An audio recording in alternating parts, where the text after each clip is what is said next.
Mga kapuso, kahapon ginunita po ang EDSA People Power Anniversary. At sa Naga City po, sa gitna ng prayer rally para dyan, 3 estudyante ang nabagsakan ng lead wall. Sa video, makikita ang babaeng estudyante na naglalakad sa gilid ng lead wall.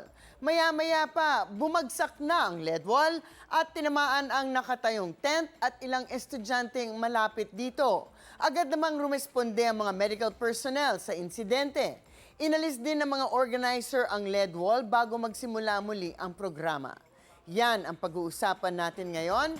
Ask Me, Ask Attorney Gabby.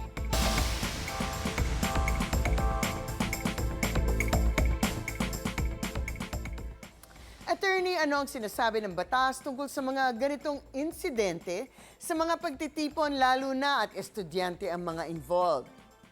Well, dahil ang mga lead wall ay hindi basta-bastang nahuhulog ng walang dahilan, masasabi natin na malamang merong naging pabaya sa mga pangyayaring tulad na ganito. At sa ilalim ng Article 2176 ng Civil Code, ang sinumang tao na nagdulot ng pinsala sa iba dahil sa pagpapabaya ay obligadong bayaran ang pinsalang nagawa. So kailangan natin suriin kung sino ba ang may responsibilidad dito. Sino ang may duty of care? Ika nga.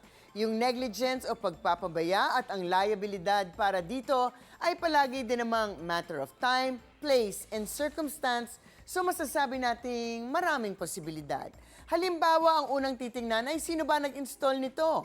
May human error ba? Mali ang installation ng mga manggagawa. Hindi sinunod ang load-bearing instructions. Well, ang mga manggagawa at ang kanilang boss o employer ay maaaring managot dito dahil ang kanilang obligasyon ay solidary or iisa lamang. Maaari ding habulin ang event organizer. Madalas, depende sa mangyayari, ang mga event organizer ay may posibleng pananagutan. Sila ang typically responsible para sa overall safety ng isang event. Baka nagtipid at hindi pumili ng magaling na service provider. Baka nagbigay sila ng utos o may pinagawa na sinunod lamang ng mga nag-i-install halimbawa at ito ang naging dahilan kung bakit nahulog ang lead wall. Well, in that case, maaari din silang managot. Sa ibang pagkakataon, pwede ring tingnan kung may pagkukulang ang may-ari o tagapamahala ng premises kung meron mang probadong may-ari nito. Kung ang sanhi pala ng aksidente ay dahil sa wall o pader kung saan nakakabit ang lead wall halimbawa, mahina palang istruktura dahil hindi maintained, maaari silang magkaroon ng pananagutan. Maaari ding sabihin naman, naku, hindi naman namin kasalanan yan, aksidente lamang yan. Pero ang isang bagay po ay hindi maituturing na aksidente kung sinasabi nating foreseeable o nakikita natin ang pangyayari pero nagkulang sa diligence para maiwasan ito. Tulad sa setup na nakita natin, open air, maaaring mahangin, tapos magtatayo ng isang mabigat na lead wall. Kailangan talagang siguraduhin na hindi mahuhulog ito dahil medyo obvious ang risk o posibilidad na mahuhulog at may mahuhulugan nga ito.